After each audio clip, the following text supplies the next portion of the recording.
Politica all the way. Politica all the way. Politica all the way. Ang Luzon, Visayas, and Mindanao, and those watching all over the world, magandang buhay po sa inyo lahat. Ako po si Jojo A. At ito po ang Politica All the Way. You know, very interesting po ang topic natin ngayon because these are two topics that do not mix well together. But I have a good mix of a professor with us today dahil ang topic po natin is religion and politics. And our professor is a good mix of sociology, man on the street, ano pa ba?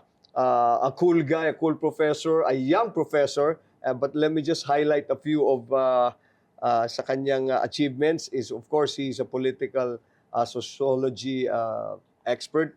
Yan ang expertise niya. He's also into the sociology of religion, which is our main topics for the day, and social issues involving belief, identity, and society. He has also published written opinion in biggest newspapers that we have, Inquirer, Rappler, to name a few. Very good-looking guy. Please welcome Professor Prince Kennex Aldama. Prof! Maraming salamat, Sir Jojo. Thanks for having me on the show.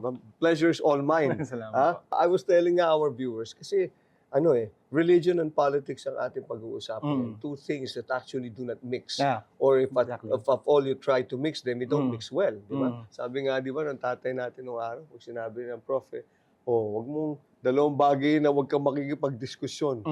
Kung gusto mo maging kaibigan, religion or politics. Tama yun, Sir Jojo. Di ba? Do you share the same? Yes, exactly. Pag nagtuturo ako ng political sociology o kaya naman ng sociology of religion, lagi sa first day of classes, lagi kong sinasabi na katulad ng sinabi mo, if you want a congenial atmosphere, don't bring two things to the table. Yun yung relihiyon at politika. Sapagkat yung usapin ng relihiyon at politika sa ating bansa, although it's very vibrant at lagi nating nakikita sa television, pero pagdating sa mga personal nating buhay, parang we tend to keep it to ourselves. Kasi ayaw ng mga Pilipino ng conflict, 'di ba, sa mga conversations. Pero yung relihiyon at politika kasi ito yung dalawang bagay na laging nag-i-spark ng conflict because of our political and religious differences. Ay, ang hirap pala ng talaga, no? I mean, ito, pinag-aralan muna ng husto ito, Prof, no? Bukod sa pinag-aralan mo, siyang itinuturo mo ngayon sa mga kabataan, young minds, no? Molding them supposed to be for better future and understanding of what's happening both in family and politics. Yes. Eh, napakang-bigat palang responsibility rin yan on your part, di ba? Yes, totoo yun. Dahil madami sa atin ang tingin ang politika ay para lang sa mga leaders. Marami naman nagsasabi na ang relihiyon is very private and personal. Pero sa sociology, isa sa mga wisdom o yung isang bagay na una mong matututunan ay ang personal at ang nangyayari sa lipunan ay dapat na nakikita mo yung ugnayan nilang dalawa. So yun ang tinuturo ng sociology.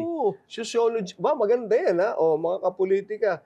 Ibig sabihin nun, religion at saka yung politics should actually mix. Yes. No? Actually, it's not voluntary kung pagmimix mo ba siya o hindi. Whether we like it or not, talaga naghahalo ang relihiyon at politika. Lalo sa isang bansang katulad natin, na mula pa noong panahon ng ating mga ninuno hanggang sa panahon ng Espanyol, naging embedded na or pumasok na sa ating kultura, mabigat yung relihiyon bilang isang pundasyon. So, at naging seat of power din siya at the time ng mga Espanyol. During the Spanish. During the Spanish. Kaya naman pala marami nagpe-praise the Lord sa Senado. Oo.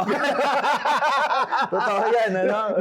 Ginagamit ang Biblia at marami silang lagi nilang ini-invoke ang Diyos pagdating sa usapin ng politika. Di ba nakakaano yung Prof, na nakakatawang nakakatuwa, na nakakainis at the same time, na lagi nilang sinasabi to differentiate or to dislodge religion from politics. Kumbaga, you give to Caesar what is due to Caesar, to God what is due to God. And yet, pag kailangan nila ng panghatak ng tao, Prof, nang ginagamit nila. Di ba? How do you explain that? Hindi naman ibig sabihin nun na ang politika sa atin ay naging mas relihiyoso. Mas tingin ko diyan ay alam ng mga politiko na mahalaga sa mga Pilipino ang relihiyon. Kaya doon marahil hindi ko alam kung sincere sila or talagang part ng political tactic nila na ipakita na sila ay mga righteous leaders. Kasi karaniwan lalo sa atin na tinitingnan natin na ang isang mahusay na leader ay isang righteous leader at ang righteous leader na ito ay mayroong paniniwala sa Diyos, di ba? At sa Pilipinas na predominantly ay Kristiyanong lipunan. So makikita mo tuwing election, di ba? Ang dami Sir Jojo ng biglang nasa simbahan, biglang nagpa-participate sa binyag, di ba? Oo. Tapos pag may lamay, laging nandun ang mga politiko. Pero kung tatanungin mo sa ordinaryong araw ba, nandun din sila. Hindi naman, di ba? Ibig sabihin, alam nila yung kiliti ng masa at yun, kasama doon yung relihiyon. So, yung ganyang pamamalakad, Prof, na nanggagaling sa ano ba to? Hanggang ngayon ba ang mga Filipinos are still parang nasisway pa rin tayo ng religion over politics? Okay. Yeah, it's a good question, no? Kasi Sir Jojo, kapag tayo ay bumoboto, hindi lang naman tayo pumipili talaga ng polisiya. Pumipili din tayo or pag bumoboto tayo, nakaugat din ito dun sa ating paniniwala, dun sa pagtitiwala natin sa isang politiko. At yung pagtitiwala na yon, ugat naman siya doon sa paniniwala sa mga moral values natin. And it so happened na sa bansang katulad natin, kagaya ng sinabi ko, ay ito ay nakasandig or nakadepende doon sa ating relihiyon. Kaya tayo sa politika, dapat maintindihan natin, lalo doon sa mga viewers natin na kapag bumoboto tayo, it's not just about the facts Okay? We also bring our stories. It's also affected by our identities. And our votes are affected by our beliefs ng ating mga paniniwala. Ganun din pala kabigat talaga. So tama, it's very interesting to note na Prof, kasi lagi nila sinasabi na ihiwalay mo politics sa religion. Pero it's a refreshing way na pagkakasabi mo na hindi mo entirely pwedeng tanggalin yan kasi para bang more than anything else yung the good of it, they should actually synergize di ba? Kung ano yung public servant supposed to be should be coming from the fear of God. So ako, tama yun, and then I would say also na the religious is also political. And the political is also religious. Maganda yan bakit siya ang religious ay political? Kasi pag sinabi mong political, it's about kapangyarihan, power, At sa bansang katulad, power and service supposed to be. Power and service, di ba? At ang relihiyon sa atin ay may kapangyarihan. May kapangyarihan siya to sway public opinion. May kapangyarihan siya to direct its members kung ano ang dapat gawin at sino ang dapat suportahan. On the other hand, yung political ay religious din. Bakit ko nasabi? Hindi ibig sabihin na sinasamba natin yung mga politiko natin. Ang sa akin, nagiging parang mahirap kasing sabihin na kulto, kasi it has some negative connotations. Pero ang sa akin, kapag hindi na natin kayang i-criticize yung ating mga leaders for the sake na, or dahil lamang sila ay ating leader o sa identity nila, merong cult-like tendencies ang mga ganyan. Okay. So, ibig sabihin, lagi mong tinitingnan na tama lagi ang leader mo. Okay? At tinitingnan mo na yung anumang criticism ay betrayal sa kanya. So, huwag ka na lang magsasalita against him. O kaya naman ay ang ginagawa, yung facts ay na-overshadow ng identity. So, you don't care about the facts as long as he or she is your leader. Wala kang pakialam. So kaya nga yung, sabi ko nga, ang political ay may tendency to be also religious. Of course, you're talking about former President Duterte. Pwede ba tayo mag-drop ng names? Pwede tayong dalawa lang naman. Pwede mong mag-drop ng names? Pwede. We really have to be objective about this, ano? Objective. Objective. Oo, kasi ang sociology ay science eh. At ang science ay dapat You have to dapat be objective, not Oo. subjective, ano? Sa mga manonood, kay Sir Jojo po nang galing yun. Hindi po sa akin nanggaling. Yun yung mga pinanggalingan. Alam mo, ano eh, yung mga nababasa natin at mga nangyayari, ang laking bagay sana when you with your expertise in sociology to bring about things in the thinking of the Filipino people not to be personal with what's happening. Kasi you premised on yung ganun eh, di na? Dapat hindi sila ganun. Yun ang nangyayari ngayon eh. Now it's, patronage politics. Yeah, exactly. Oo. Diba? And the personal is also political. Oo. Sapagkat yung sinasabi mo kanina na patronage politics, minsan sasabihin ng mga ibang mga botante na dapat tinitingnan natin ang data, dapat tinitingnan natin ang facts, 'di ba? Kung ano yung dapat maging objective tayo sa pagpili, 'di ba? Pero dapat nating maintindihan na merong irrational sa politika. Ano yung irrational politics na yun? Yung emotions is involved, 'di ba? Yung religious ideas or religious beliefs. Irrational politics, emotions. Okay? Emotions And? natin. Ayan, yung religious Side of it. Okay. the religious side of it, ano? So, at ang mga Pilipino, mahilig tayo sa madramang politika. Hindi ba? So dito sa atin, yung mga politiko ay yung mga actors nagiging politiko, yung mga politiko nagiging actors. Pero hindi na ako magbabanggit ng pangalan, ha? Hindi na ako magbabanggit ng pangalan. Sa amin. Mas alam mo yan, mas alam mo yan. Politica all the way. Politica all the way. Politica all the way. When you think about it, Prof, from your expertise point of view, it's all a game. Is it a game? Ganun na ba nangyayari ngayon? Yeah, it's a game. But sa isang politiko, ang mahusay na politiko ay mahusay lumaro sa game ng politika, no? Pero yung pagiging mahusay na lingkod bayan na sinasabi ay hindi lamang yung sa kagalingan mo sa taktika sa politika. You also need to have a vision, diba, in politics. And you also have to be careful in using your power. You should know the limits of your power. Na kaya mong gamitin yung kapangyarihan mo sa tamang panahon at hindi ka namimili kung kanino ito gagamitin. Di ba? So, it's a game, yes, but if that game will be won by somebody who has the wrong hands or bad intentions, katulad na nangyayari sa ating bansa, given all the issues of corruption, given all the yung mga napapanood natin recently na problema sa ating bayan, mananatiling walang improvement sa ating bansa. Actually, yun ang sad eh. Yun ang lagi yung sinasabi nga eh. Yung, ito naman eh, galing kay Spider-Man, pero it is very apt talaga, tamang-tama yung yung with great power comes the biggest responsibility, you know. And sadly, I'm sure, Prof, you would agree with me.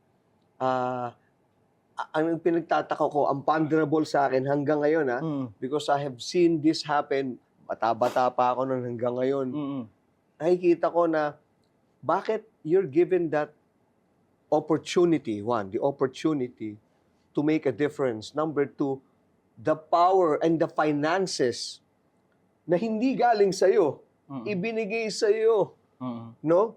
Trust, confidence, power, and authority of the people, and yet you still bungle it.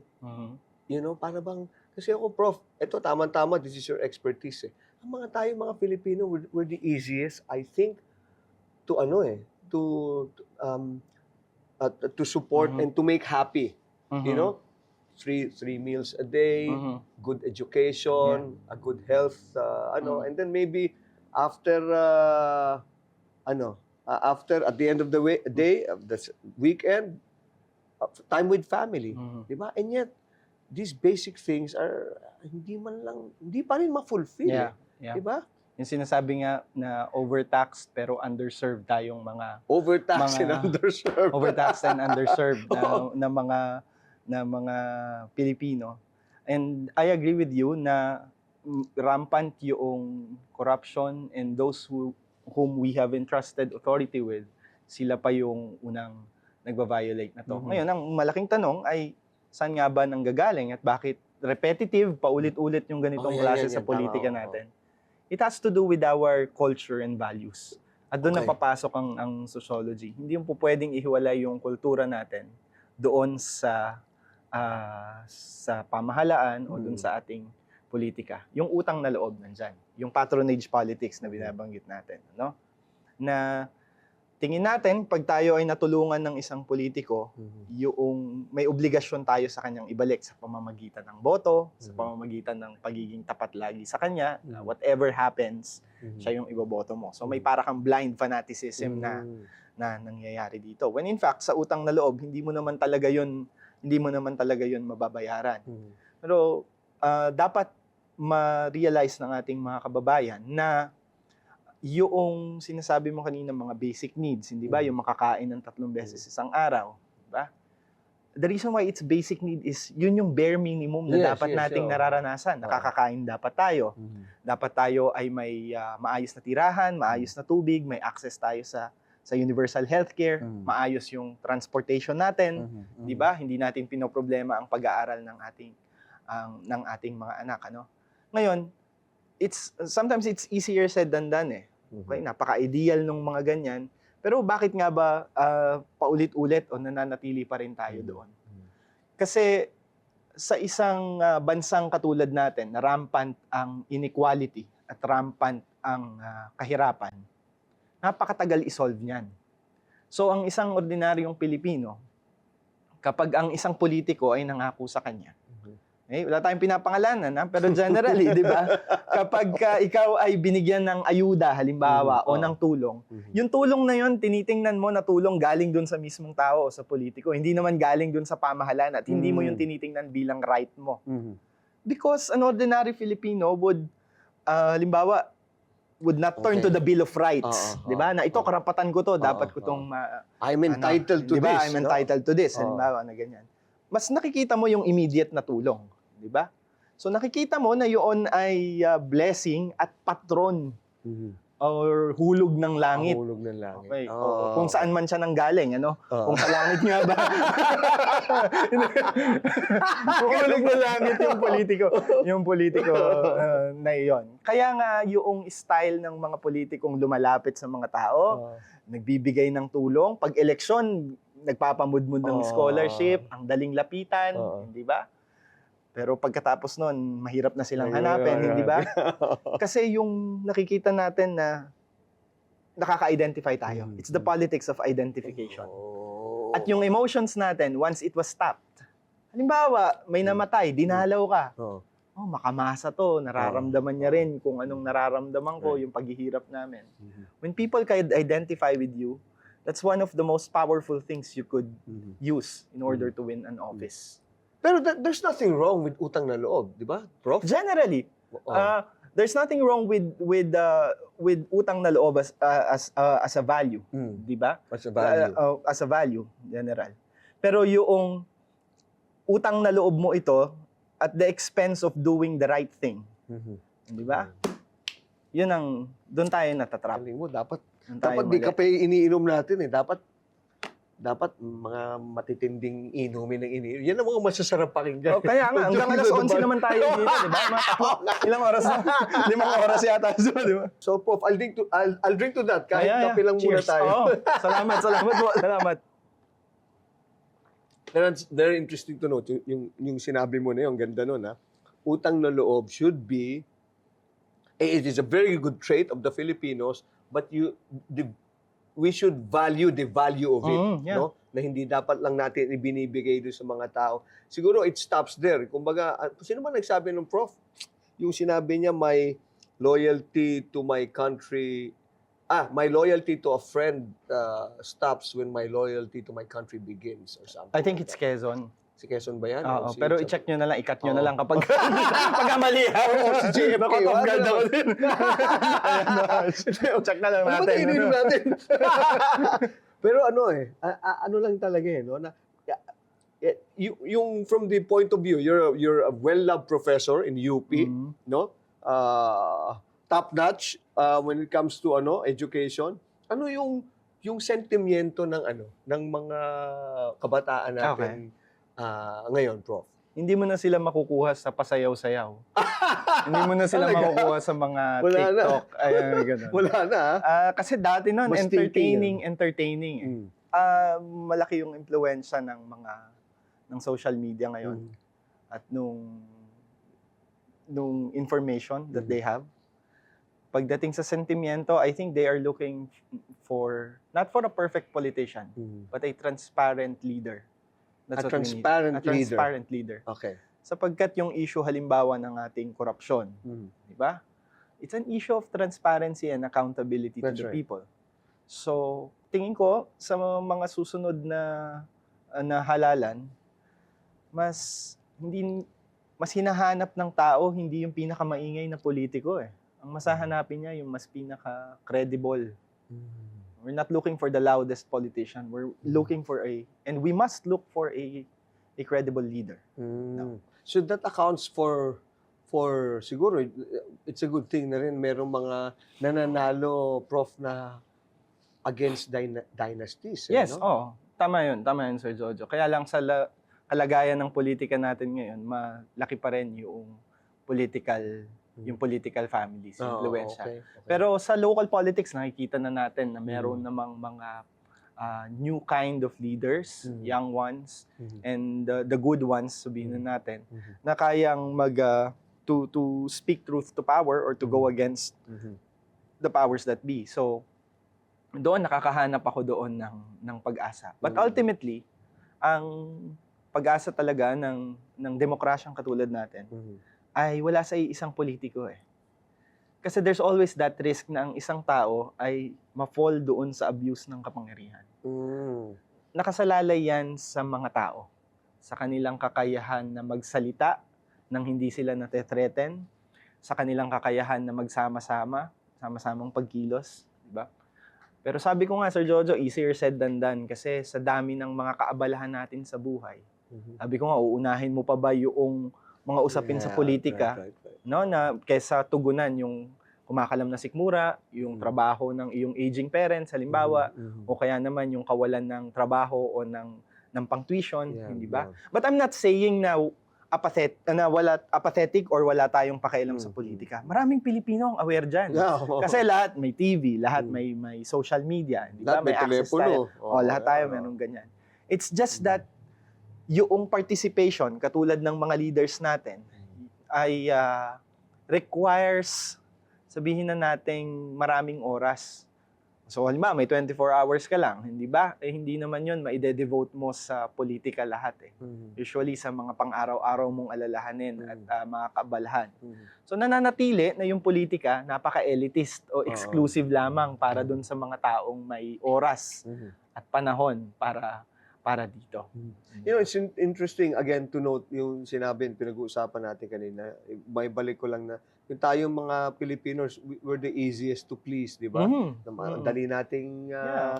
paligayahin to no? Yeah. And yet di pa nila ma-deliver, Mm. di ba? Ayun, yung sinabi mo kanina na para bang the Filipinos are the easiest to please, and yet hindi natin naggagawa ng paraan yung ating involvement because yung kaabalahan sa buhay of the small things that we were talking about, Yeah, di ba? yeah. Education, ganyan. Mm. Na sana man lang kung matutugunan ng ating mga gobyerno na kahit ng government natin umusad man lang ng mas mabilis. Mm. Actually, we're not even asking for a Yeah. big chunk of it, di ba? We're just asking for yung mga simple things that we Yeah. can enjoy. Yeah. Tama yun. Wala tayong maayos na universal healthcare. Kaya nga ang mahihirap sa atin pag nagkasakit. Halimbawa, Ang takbo sa politiko. sa takbo sa politiko or parang kaagad yun. Imbis na intindihin mo yung paggaling mo lang, niintindi mo rin kung saan ka kukuha Oo, ng pambayad oo, sa ospital. Kapag pumunta ka sa mga public hospitals natin, makikita mo na yung mga hospital beds, hindi lang sa rooms, kundi sa mismong hallway nila. Andun Di na. ba? Doon makikita. Right. So, kahit sa transportation natin, Oo. hindi ba? At pag pumunta ka sa ibang bansa, itong mga bagay na ito is a basic necessities for them. Right. But to us na parang pinagkakaitan dahil sa korupsyon, di ba? At sa katiwalian, parang tinitingnan natin ito na para bang privilege para sa atin. When in fact, education, transportation, medicine, di ba? Housing, ito ay mga basic rights. Basic rights Ang natin. ganda nung sinabi mo na yan, Prof, ha? Yan ang sinasabi ko mga kapolitika all day. Masarap pagkakakwentuhan mo, gwapo na, magaling pa. Ay, salamat. Tama yun, salamat. mas madami ako nasasabi pagka ano din. Ganun ba? Hindi, ganda. It's not a privilege. It is the right, our right to be entitled to these things, no? The basic things, healthcare and everything else. Alam mo, ito, being an expert also, like I always ask them, no? Especially you now, merong mga nagsasabi na some of the politicians daw, some in government, sadly, this is not it is their way daw of making us, tayo, subservient, enslaved to them. So, talagang ito, it's not something na, this is, I don't know if it's planned or intended. Talagang intended na ginagawa tayong ganon para tayo is subservient. Is that, being a sociology expert, Prof, what's your thoughts on this? We do not know whether it's intentional or not. But what I can say is that definitely there are mechanisms to maintain the status quo. Nananatiling ganun. Kaya nga yung awitin na baligtarin yung tatsulok, hindi ba? Yung sapat na ba yung eleksyon para baligtarin natin yung tatsulok at hindi tayo manatiling subservient? Kung tayo ay mamimili ng tamang mga leaders. Pero kung ang choices mo, halimbawa, sa dumating ang eleksyon at yung choices mo is the same political families, then pare-parehas na galing sa, halimbawa, kay Juan de la Cruz, lahat yun kamag-anak niya. O the same political family, political clan lang din yung mo. So saan natin makikita? Dapat ma-realize nating mga kababayan na ang demokrasya ay hindi lang sa panahon ng eleksyon. Nakikita mo ito doon sa pang-araw-araw na buhay. Dapat nararanasan ang demokrasya hindi lamang sa panahon ng halalan. Pero sa isang bansang lugmok sa kahirapan at lantaran at kalat yung hindi pagkakapantay-pantay, nananatiling mito or myth yung sinasabi nating demokrasya. Di ba? Kaya nga sasabihin ng marami, makakain ba namin yung demokrasya na yan? Doon pa lang makikita mo na napakalaki ng distance ng prinsipyo or yung ideals of democracy doon sa karanasan ng ating mga kababayan. Di ba? Kaya ang challenge ngayon, paano nating marirealize itong mga democratic ideals na sinasabi natin to? Hindi ito makukuha sa isang taon o sa 6 months na susugpuin mo, halimbawa, ang droga ay matatapos na lahat o mararamdaman ito. Mahabang proseso ito ng edukasyon, di ba? Mahabang proseso ito ng pagkilala sa karapatan ng mga tao na magsama-sama at mag-organisa. Maraming magsasabi sa atin, ay, wala naman nangyayari kapag nagsasama-sama tayo hindi ba? Pero hindi ba natin naiisip yung lohika na kung ang problema natin ay pampubliko, hindi ba dapat ang sama-samang pagkilos din ang maging sagot? That's right. Di ba? Isa ang eleksyon doon. Pero to create organizations among people that could lobby to the Congress, yung mga bills na yan, di ba? At hindi lang nanggagaling sa isang politiko. Malaki yung magagawa natin. Politica all the way. Politica all the way. Politica all the way. I agree with you, Prof. No, we deserve better and we deserve more, di ba? Especially sa mga kababayan natin na miski nga doon sa sides ng agrikultura, sa sides ng mga ang dami nating magagaling, ang dami nating and yet hindi natin na-harness because yung mga tao na nandyan ay parang ibang priority. Kaya nga, tama yun, no? Yung sinabi mo kanina na na marami tayong magagaling. Naalala ko tuloy yung motto ng UP, yung Honor and Excellence. Honor and Maraming excellence. excellent, academically excellent, maraming magaling sa mga management. Pero pagdating sa iilan lang ba ang honorable? Di ba? So, yes. Yeah, Yung kahusayan ay hindi nangangahulugan ng kabutihan. Baka sa bansa natin ngayon, mas kailangan natin din ng mahusay na politiko. Pero kailangan din mangibabaw yung kabutihan sa ating that's true. sa ating mga leaders. Na no amount of textbooks can make you a good person. That's right. Diba? I think that's where religion and politics actually synergize. If you have God in your heart, no, and then you lead with a sense of responsibility, anchored on the fear of God. Yeah. Baka mas okay, di ba? Yeah. Kaya lang, Sir Jojo, kadalasan nga kasi sinasabi, huwag yung hinahaluan ng relihiyon ng politika. So parang napapasama pa, no? But I think we cannot say na we have to eradicate or tanggalin yung faith sa usapan ng politika. Kung meron man, ang function siguro ng faith o yung papel na gagampanan niya ay usigin yung konsensya natin bilang isang bansa. Di ba? Halimbawa, kung ito yung Diyos na sinasamba natin, di ba dapat yung mga servants natin ay katulad, yung mga public servants natin, ganoon din. Hindi, kabaligtaran eh. Parang interesting yun, di ba, na tuwing Sunday, magsisimba, pero from Monday to Saturday, lahat ng pagnanakaw, lahat ng katiwalian, lahat ng under the table ng mga transactions ginagawa, di ba? So parang may schedule lang ba ang pananampalataya sa atin? Parang ganito yata yung prof eh. Monday to Friday hanggang doon lang ginagawa ng lahat ng kalokohan. Pagdating yung Sunday, confession time na, Father, forgive me for... Kaya pala ang tagal sa simbahan. Kaya pala ang tagal sa simbahan. Ang daming prayer requests, no?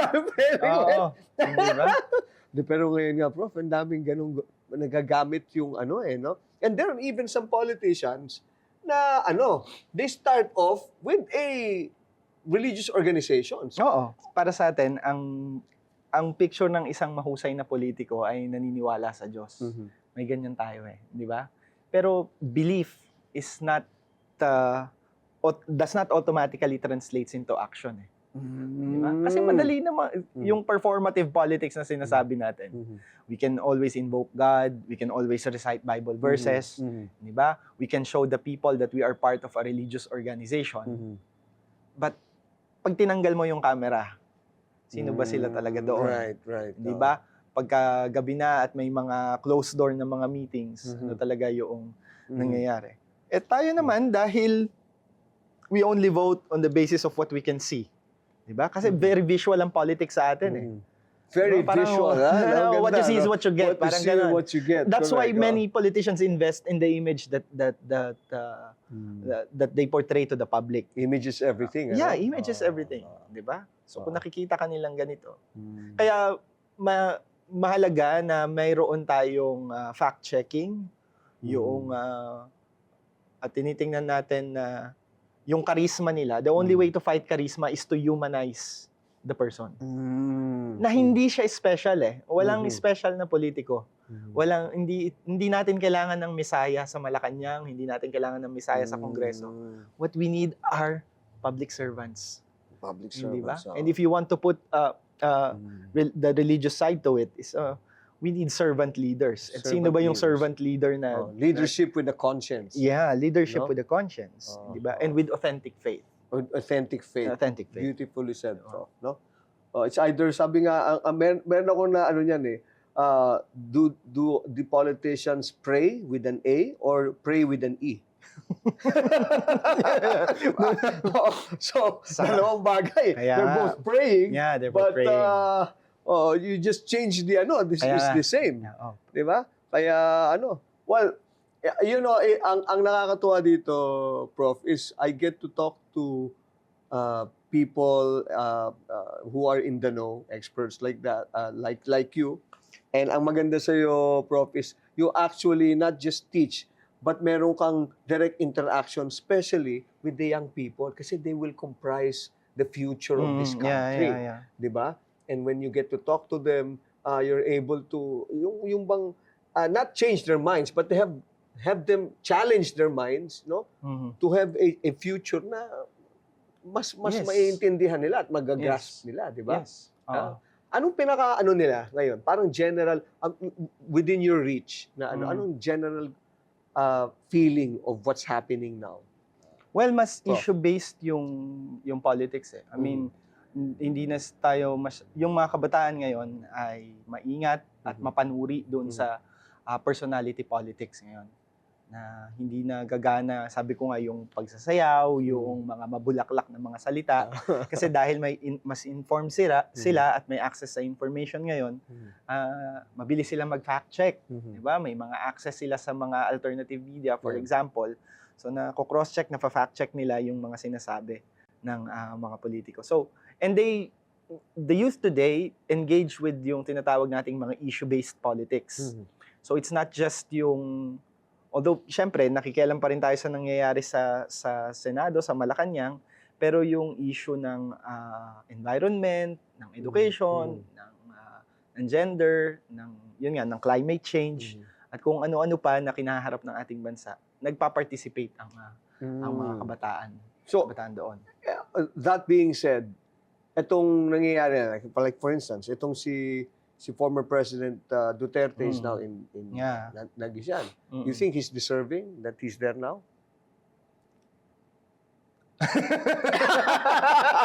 Next question, please. Ganun ba? Deserving in I think he deserves to be tried under the rule of law, which during his campaign many Filipinos were not given the privilege to have, because it wasn't the rule of law. During his time, it was the rule of the streets, the rule of violence. Okay. Hindi ba? So, to deserve it, to the question of whether he deserves to be there or not, to be in jail, basta ako ang position ko, he deserves to be tried under the rule of law. Like anyone should be given their day in court, no? Yeah. Yan Which, ang sabi ko nga, sinasabi. unfortunately, hindi naranasan ng mga nabiktima ng war on drugs. Medyo pero okay, meron namang nagsasabi, Prof, na did it, or I'll just put it out right Okay. there.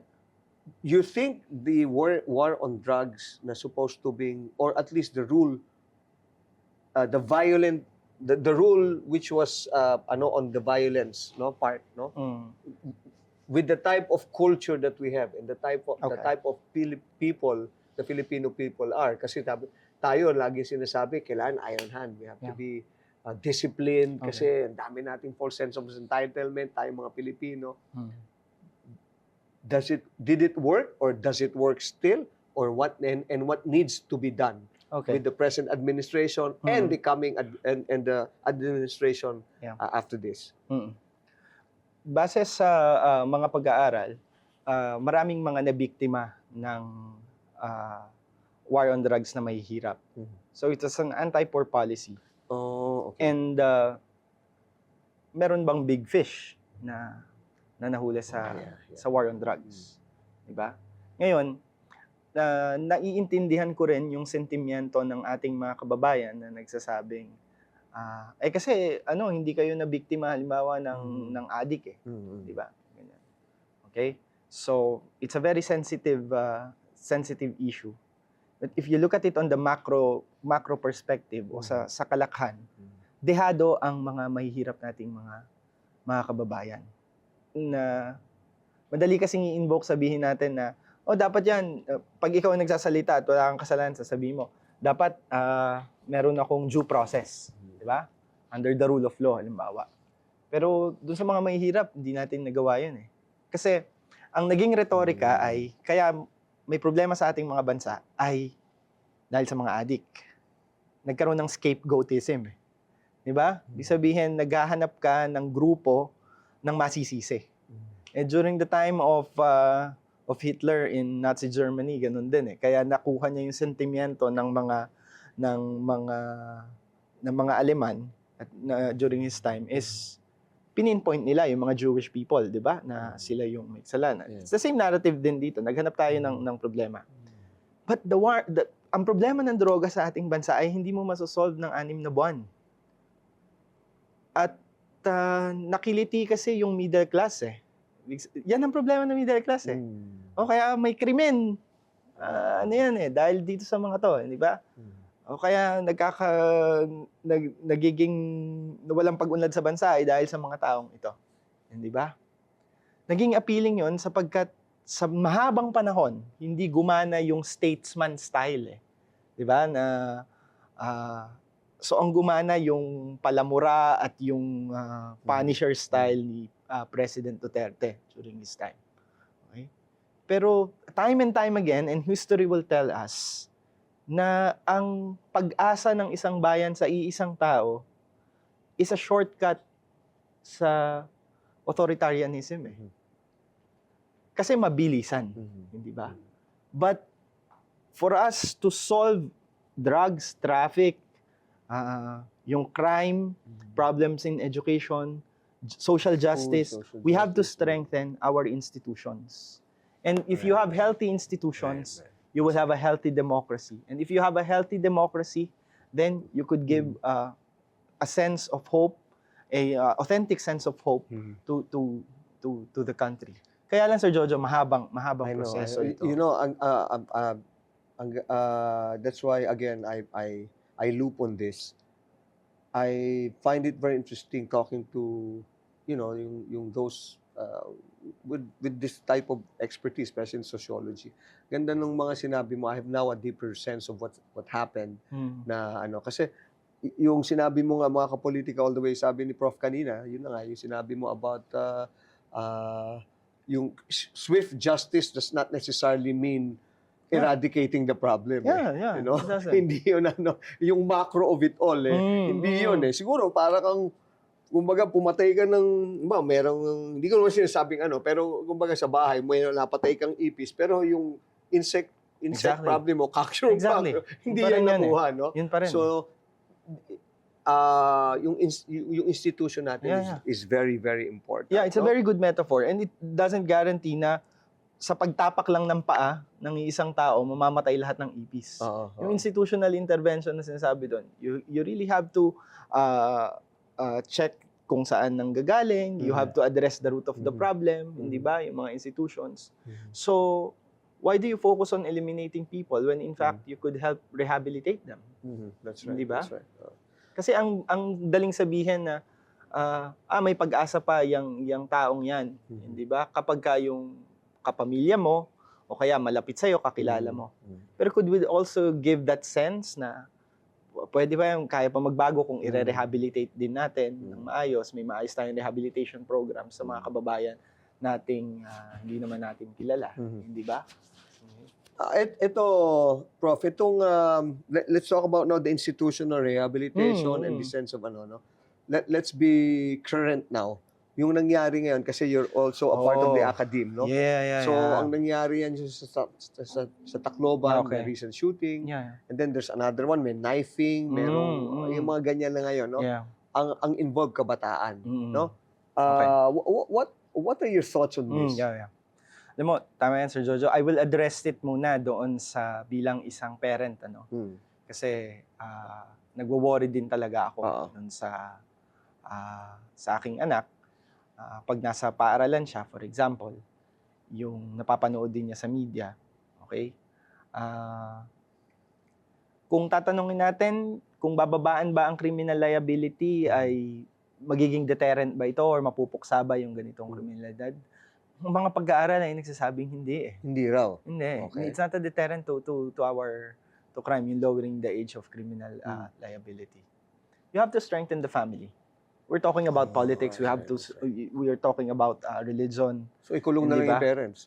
Kulong na lang yung parents. Well, sa batas natin, parents talaga or yung guardians ang mananagot, di ba? But that points us to the value of communication in the family. At sa sociology, Sir Jojo, we look at family as the basic institution, the primary socializing agent. Yeah, it's also the basic unit of government, The basic family. unit of the government, di ba?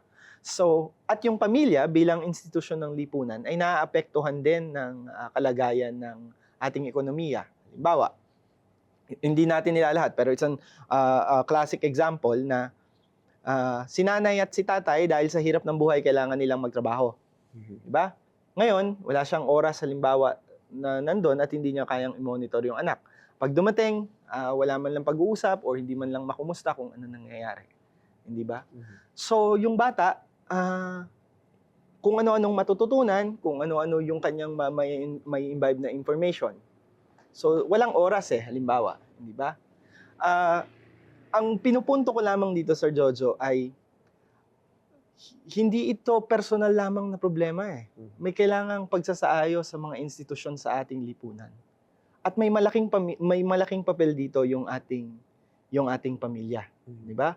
Yung communication in the family, yung kasi very critical ang growth ng bata from 0 to I think to 5, yung formative years na tinatawag natin.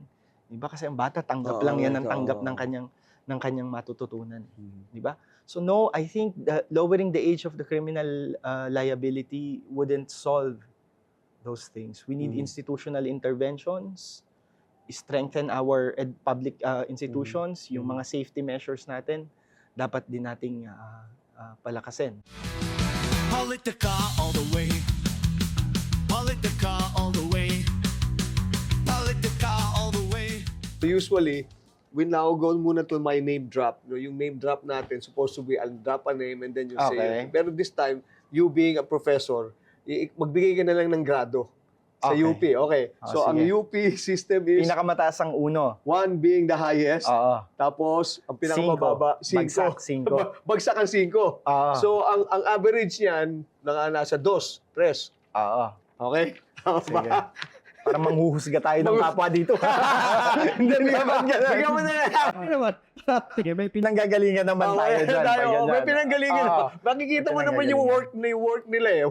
Di ba? Sige, Work sige. inputs nila. Naku, bihira akong magbagsak, Sir Jojo. Ano, bigyan mo lang ng pasangawa. Sige. Sige. Hanggang 3. Okay. Okay. Okay, friends, 1 pinakmataas, 5 medyo bagsak. So, ang median natin is 3. Okay. Simula tayo kay General Nicolas Torre. 2. 2. 2. 2 ba? Medyo Okay. Jinggoy Estrada. Sabi ko, hindi ako magbibigyan ng 3, di ba? Pwede ko bang bawian ng daw? Babagsak mo ba to? Hindi, bumagsak siya So, isingko natin. Pero isingko. pwede namang mag-retake. Kaso, nakailang retake na kasi. No? Palagi nagre-retake. Nagre-retake. Summer ba? Palagi nagre-retake. Aray ko. Palagi nagre-retake. Okay. Alan Peter Cayetano. Ako, eto. Pwede kayang dapat itetres ko Itetres mo sana. I-ano na lang natin, 4. Ay, 4 natin. Conditional. Conditional. Conditional. Hindi, tsaka meron namang meron namang divine intervention may mga lumapit yata siya na ipinagdasal siya. Parang gano'n, no? O baka sa ibang teacher, Sa iba ibang grade niya. Pero sa akin, Secretary John Vic Remulla. sige, pwede nating i-275. 275. Okay, no? Okay, ngayon, ha? Di ba? At least magkikita ko yun. Prof! Yeah. Di ba? Ayos pa rin, no? Bakit expelled talaga? yung aking chief, expelled Congressman Kiko Barzaga. Nako, ito ay, ano ba to? Incomplete. Incomplete natin. Pwede ka magbigay ng INC Pwede ka magbigay ng INC. Kasi hindi naman yun natapos di ba? Incomplete. Di yan natapos. Hindi man lang niya drain up Talagang incomplete no? Tama. Siya ang na-drop Okay. Joel Villanueva. Joel Villanueva. Dapat i-dos ko na, nasa linya ng 1.75 sana. Pero natin, i-dos lang din natin. I-dos lang natin. Dos. Okay. Mas kinakabahan pa ako dyan kaysa doon sa mga tanong mo kanina. Hindi, ano lang to? Ano lang naman to Tawag dito. Academic point of view. Basta may trabaho pa ako May pagkatapos trabaho ako nito. sige. Sigurado. Okay. Baka kunin pa nga sa ibang lalo, baka mas maraming pa trabaho mo dito pagkatapos. Okay. Robin Padilla. Si Robin Padilla. Ano natin to? I-4 din natin. 4. Okay. Ito, si Senator Risa Hontiveros. Senator Risa, I'll give her 125. 1.25. Bravo. 1.25. Si Risa, okay. Former, ito na, dito na tayo sa top 3. Former President Rodrigo Duterte. Yan na natin siya. Isingko natin. 5 rin. Oo, basta Oo. yung mga nililitis ngayon, isingko natin. 5. Manalitis kasi, Oo. ano. Para makapag-retake, makapagnilay-nilay ng mga... Maganda nga naman, di ba? Sabi nga lang, pag inulit mo, Oo. di ba? Wag lang history repeats itself. Oo no? nga. Parang gano'n. Oo. Parang Oo. gano'n yata yan. Eh, kaso, may mga nagre-retake nga talaga eh, di ba? O, ito, si Sara Duterte. Si VP Sara Duterte, VP. ano natin siya? Bigyan natin ng 3. 3. Mm. So, Bigyan natin ng 3. okay naman threshold yan ng baba at taas. Oo. Gitna lang siya. Oo. O, di ba? Pero konti na lang, ka-4. O, Konti na lang, ka-4. konti na lang, ha? May malaki pa rin pag-asa. Basta magtrabaho. Magtrabaho, Basta oo. magtrabaho. Yung trabaho, okay. Ito, si President BBM. Okay, si President BBM. Hmm. Ano natin to? Ano muna siya? Hindi ko pwede bang huwag ko munang bigyan ng grade?